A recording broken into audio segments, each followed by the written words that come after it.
Old Dominion and Southern Miss name their starting quarterbacks. It's Locked On Sunbelt.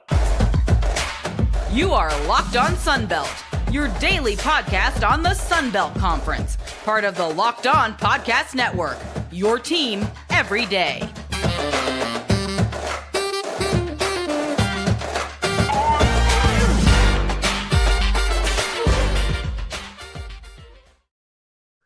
Good day, I guess, as the case may be. It's Dave Schultz on Locked On Sunbelt, your team every day. Today's episode brought to you by Bird Dogs. Go to birddogs.com/LockedOnCollege or enter promo code LockedOnCollege for a free white tech hat with any purchase. You won't want to take your Bird Dogs off.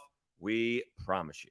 All right, great show for you today. We finally got some actually, news on the field compared to, well, my fantastically well-researched opinions. So heading into camp, I want to make sure I get this right. Basically, we had 5 quarterback battles. In the East, App State, JMU, and Old Dominion. And in the West, Southern Miss and Texas State. Now, we got some news out of San Marcos yesterday, but I don't know if I'm buying it. We'll see. We'll talk about that a little bit later on. So we're down to, we got 2 named. We'll get to that in a second. So we still have App State and, well, that may be it. App State, nope. I'm sorry. App State and JMU. There you go. We still got App State and JMU to go. And by the time this gets published, Wednesday morning, we could have that decision already made. All right, so let's talk about who did get the jobs. I don't think it's a surprise either way, but what do I know? Let's start off with ODU. Ricky Ronnie brings in a new offensive coordinator, Kevin Decker. Top-ranked offense in FCS last season. Over 600 yards a game. 609 yards a game, to be exact. I'm getting this on WAVY.com. They were second in the FCS, scoring 49.5 points a game. We've been over that because it's Fordham led the country in yardage, and Incarnate Word was second. Incarnate Word led the country in points, and Fordham was second. And so that's why we're so interested in Texas State and ODU, right? Texas State brings in the Incarnate Word coach, and ODU hires the Fordham offensive coordinator. They also brought in, it should be noted, the offensive coordinator. I'm sorry, the offensive line coach. Did I miss that? The offensive line coach, Alex Huddle from Fordham as well. So they're a kind of a package deal. But they're also a package deal with a backup quarterback, Grant Wilson. And so when we saw this, I figured it out. The ODU quarterback last year figured it out. I'm sure he won the battle in camp, per se, but it was tough to not believe that Grant Wilson was not going to be the starting quarterback. Excuse me.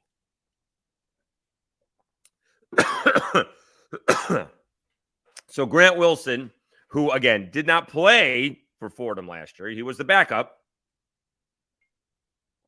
He is a starting quarterback for ODU. And good luck to him. Because you're going from you're going from Fordham to starting off with Virginia Tech. Then you're hosting the Louisiana Raging Cajuns. And then you get Wake at home. Great opportunity, right? Doesn't matter if you can go 2-1, doesn't matter which 2. Maybe you want to beat the Cajuns. That may help you, in the postseason more per se, compared to, if you beat one of the Power 5 teams, it'll help you out with the rankings, but doesn't help you in the conference. And if you beat 2 of the 3 teams, you're in great shape. Obviously, if you go undefeated, you'll probably be ranked. And so I'm not sure if a lot is expected out of ODU. I'm looking at their win total numbers. Got a frog caught in the throat. Sorry. Bird Dogs Yeti type container. Yeti type tumbler. And so, it's like 3.5, 4.5, take it for what it's worth. Big Game Boomer said their ceiling was 1 win and their, floor was no wins. I would think that would not be the case. But I'm looking for, again, one of those teams that I just don't know, like Texas State. I don't know what the expectations are. We can do this with ODU later on. I don't know what the expectations are. And I don't even know what the reality is. I mean, the reality is, right, they're going with a former FCS quarterback. That's the reality. Who did not play at the FCS level, right? I mean, the starting Fordham quarterback, think about this. It's crazy. The starting Fordham quarterback who put up all those points and yardages, wait for it, at Fordham, I think. And so the backup left to go with the offensive coordinator for an FBS school. So that's crazy. And you're starting off with, outside of maybe, a couple other teams, how could you get any tougher than that in the Sun Belt with, Virginia Tech, Wake Forest, and the Cajuns in the middle? Goodness gracious. And so we're looking forward to seeing Grant Wilson, see if he can put up some points, right? I mean, you can't be struggling to put up 28 points when you're coming in scoring, your previous year,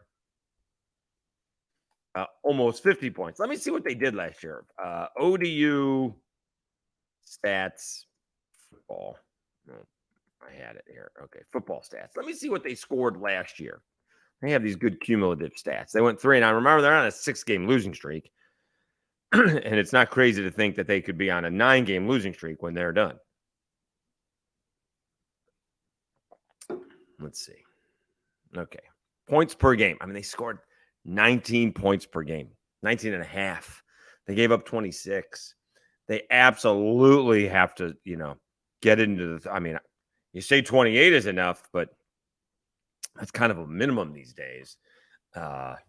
Let's see if they can get into the 30s. Let's see if they can put some scare into some of these teams that think they are just going to roll over ODU, right? I think that's kind of the expectations, that ODU is going to bring up the rear. And again, the reality is they are starting an FCS quarterback, but we'll see if he can lock in. All right. I mean, he was going to get the gig because he knew the system. I think he still had the spring, and now the fall still has a couple of weeks to go. Maybe they surprise some people, but they are going with a Grant Wilson. I don't know if he's got any statistics. Like, has he ever played at all? I don't know. I think he's a junior now. That's not going to show me. Let me see here. I don't know where we're going to find that. Stats, maybe Fordham University. Let's see here. 4 of 5 passes for 41 yards and 2 touchdowns at Fordham. In 2 years at Fordham, he completed 10 of 13 for 93 yards and 2 touchdowns. Well, that's efficient. Right, So last year, he was 4 of 5 for 41 yards and 2 touchdowns and 10 to 13 overall for 93 yards. So he has not played very much college football at all. And you went to Fordham, you were backing that guy up, and 2 of your first 3 games are against Power 5 schools playing in the Sun Belt. All right. Good luck.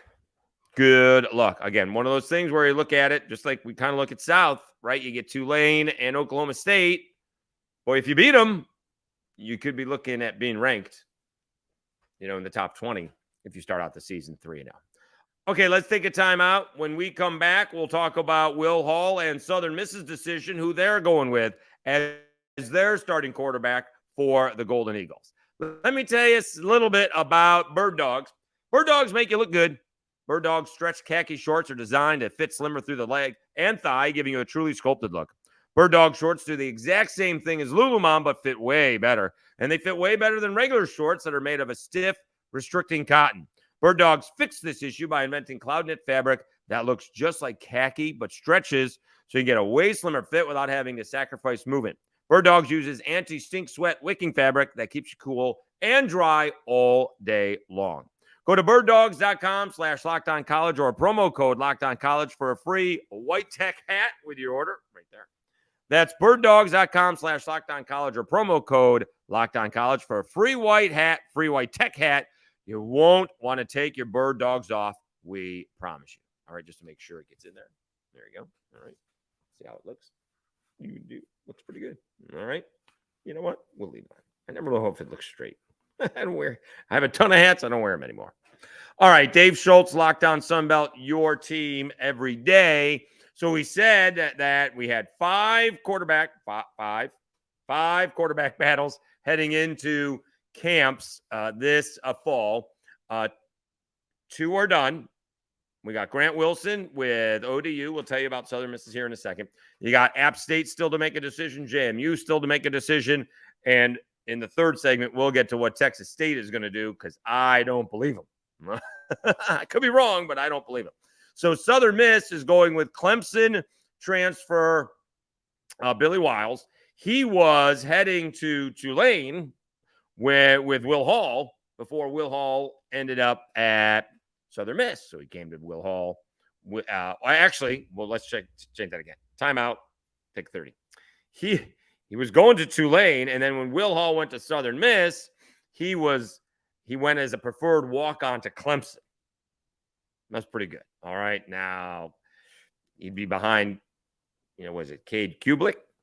So that'd be a tough one to sit behind. Maybe that's why he ended up transferring to Southern Miss. All right. The other one, Holman Edwards out of a community college, ended up at Houston where he didn't play last year. And Will Hall said it was a good battle, really close, but apparently Billy Wiles just a little bit more consistent.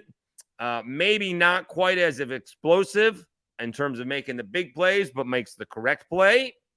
And that's maybe what you're looking for.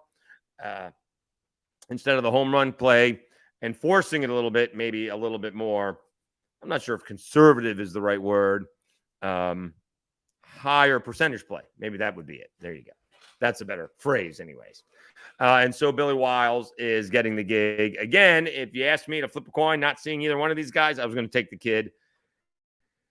That was the walk-on, preferred walk-on at Clemson. All right. But I'm told that's not the way that it worked out in terms of why he got it. In fact, Andrew Abadie from Pine Belt Sports on my show today on 103.3 The GOAT said that Holman Edwards has more experience. He's actually played. He played a couple of years at community college before transferring to Houston. But they like what they see out of Billy Wiles. Again, it's one of those things where, they just threw Zach Wilkie, a freshman, thrown into the fire. You just can't turn the ball over. I mean, as much as college football has changed and football has changed since, in terms of going from we're going to run the football to we're going to pass the football and score all those points that we're talking about, turnovers really determine the winners of games. Very few times does the loser of the turnover battle end up winning the game. One may not hurt you, but boy, lose it by more than one, and you could be in trouble. All right, so turnovers are a big key, and that was a problem last year for Southern Miss. They just cannot turn the ball over. They had an outstanding defense. They do have Frank Gore Jr. back. If you can be consistent on offense, and again, they are right at the same spot. We did it for ODU. Let's find out if we can do it for Southern Miss sports. Southern Miss football stats, right? I mean, they were kind of, it was like 25 and 24 points per. Let's see what we got here. Cumulative stats. See, everyone uses the same website or stats program. So it looks the same, although I guess on Southern Miss it looks a little bit different. Let's see what we got here. Team game. Points per game, 25. Defense gave up 23. Again, if you gain one more touchdown, now you're in the 30s and maybe tighten up the defense just a little bit. And now, what was a 2-point spread, or actually just a little bit less than a 2-point spread, maybe is a 9 or 10-point spread. And now you're winning some ball games. Again, we mentioned the schedule with ODU. Southern Miss may have the most difficult schedule in the Sun Belt. Florida State, Tulane, and Mississippi State. Now, having said that, they may win 2 of those 3 games, right? They got to go to Mississippi State, but that's got trap game written all over it. With all due respect to Southern Miss, Mississippi State's game, next ball game after that is the Egg Bowl. They do start off with Alcorn State. They're at Florida State, and then they get Tulane. We've been over this. Tulane's schedule is no cakewalk either, right? They get Tulane opens up with South Alabama. Then they get Ole Miss, and then they get Southern Miss. And, Tulane is preseason top 25. They could be 0-3. All right. I'm not sure they'll be 3-0. They could be 3-0, but they could be anywhere from 3-0 to 0-3. So that is a tough schedule for Tulane. After Tulane, Southern Miss gets Arkansas State in Jonesboro, and then Texas State at home and Old Dominion at home. He had a real shot to get off to a great start, as it turns out, in the Sun Belt. All right. And you very well could be. Okay, let's just say you beat Tulane, you beat Arkansas State, you beat Texas State. Now you're still 4-1. Have I got that right? 1, 2, 3, 4. Could you start out the season 5-1? Right? That's not insane. And we've done this before. You lose to South Alabama 5-2. Lose to App State 5-3, only because you just won't be favored. You beat ULM, so that's the 6th win. All right. And then you do finish up tough part of the schedule at the Cajuns, at Mississippi State. You're home against Troy. All right. So can you beat the Cajuns? Can you beat App? And can you beat South? Okay. If you do that, then you have, what do we say, 5-1? 1, 2, 3, 4, 5. So, yeah, you got to be, well, ULM is 6. So, if you can beat one of the schools, one of those teams on the road, then you'll be at 7. All right. You'll be in good shape. So, they're going with Billy Wiles. The Clemson transfer, again, not having seen the thing, that's who I would thought they would have gone with. But we shall see. And again, the backups, and we're going to get into this now, the backups can't pout. And I think it's good that, ODU made the decision today, or at least announced it. Southern Miss made the decision. When I say today, I mean Tuesday. You got to give the quarterback a little bit of time to pout. I know you don't want to do that, but you can't tell them like the day of the game, because if they're pouting and something goes wrong, they're playing. That's the whole point. That how often does one quarterback in college football play every snap of every game? There's going to be, I don't know if there's going to be a concussion, a tweaked ankle, gets the wind knocked out of them.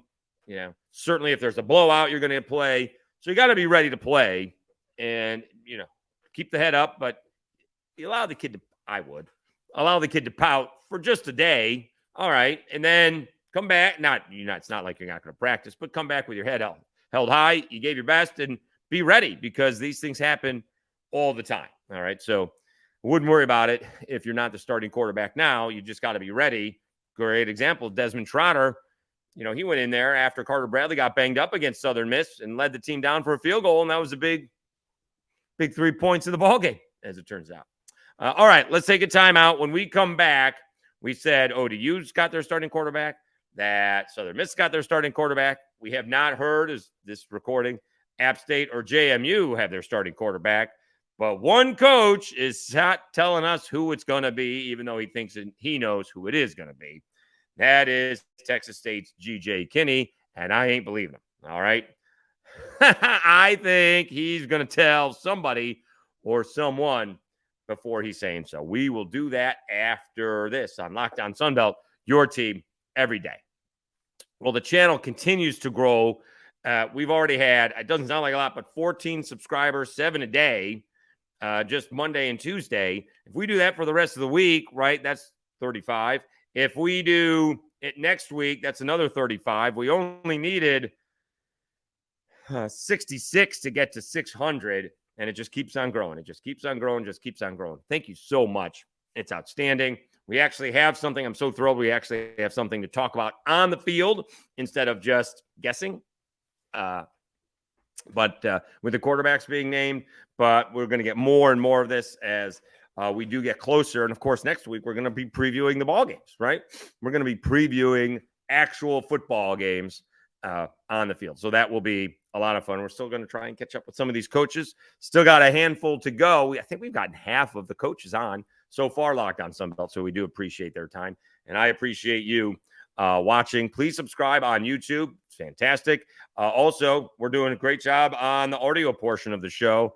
Like 7,000 downloads through the first 6 months of the year. I think we had 7,000 downloads the first 6 months of the year. We have over 5,000 downloads the last 6 weeks. We're going to be very close of downloading the same amount of podcasts from July and August than we were from January through June. It's going to be very close. Probably come up a little bit short, but it's going to be very close.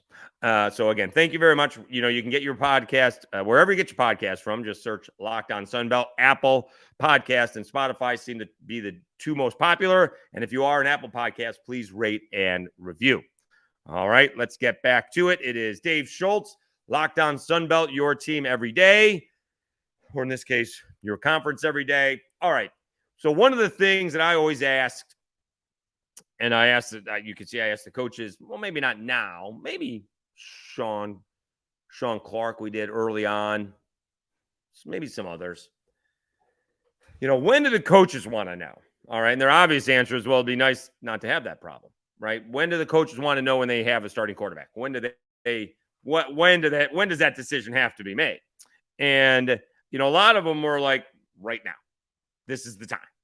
2 weeks in, we're transitioning into school.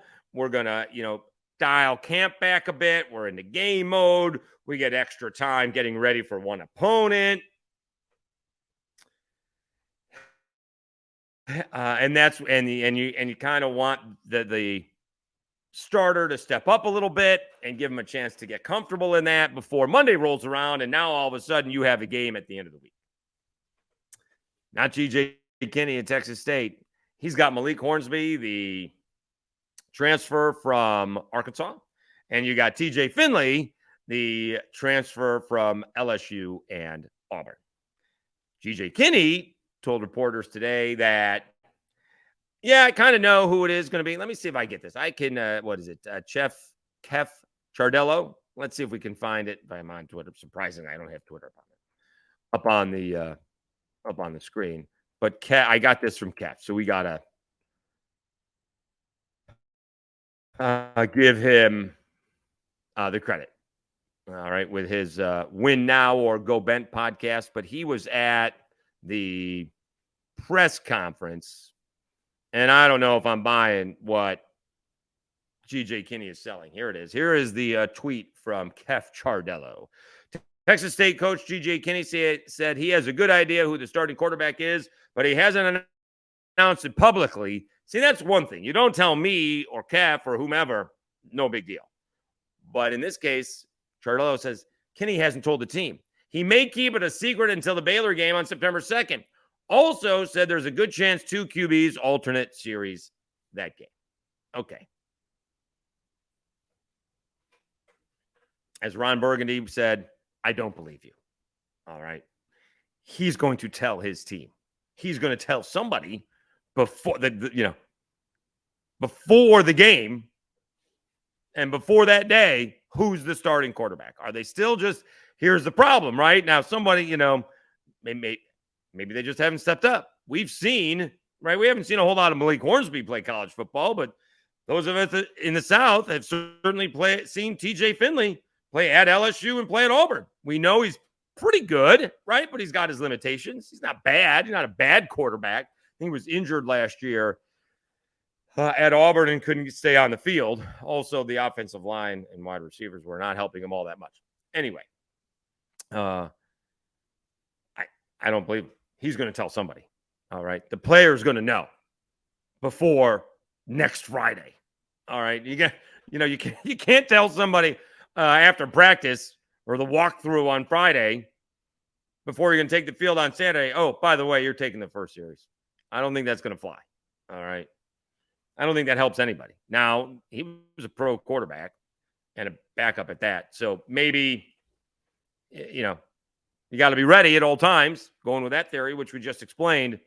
But I also don't think that that's very prudent to do. Now is the time. Now, again, whether you tell the media is one thing. I'm not worried about that. It would be nice to know for the purposes of, content creation. But I think GJ Kinne is having some fun at the expense of the Bobcats media. But I don't know if it'll leak. I think he's going to tell his players, whomever it is, and they may alternate series. They may, go back and forth. I don't think that helps anybody. If you have two quarterbacks, you don't have one per se. So I think I don't know if we'll find out. I know previous coaches here, it was like, we're not going to tell you until we come out of the tunnel. So that's happened too. But they let the team know. All right. Whether we find out or not is one thing. The team's got to know. It just settles everybody down. And you got to give the team a chance to, I don't know about follow the leader. I don't know how much that's important, but just get comfortable with who's calling the shots. That's what I would say. So GJ Kinne may be having some fun with the San Marcos press. I think he's going to tell the team if he already hasn't. All right. There's just not very many practices left before you're playing a game, and they should know. All right. That's the way it's done. Maybe he's trying to do something different. I don't know. I'm looking forward to watching him as well. The Texas State ODU dichotomy is fascinating to me. All right. That went a little bit long, but that's okay. We actually had something to talk about on the field. Two teams named their starting quarterback, and one didn't, allegedly. And we still have two more to go. I'm sure we will find out here in the next couple of days. Thank you so much for watching Locked On Sunbelt, your team every day. I'm your host, Dave Schultz. We'll talk to you again tomorrow. Have a great Wednesday, everybody.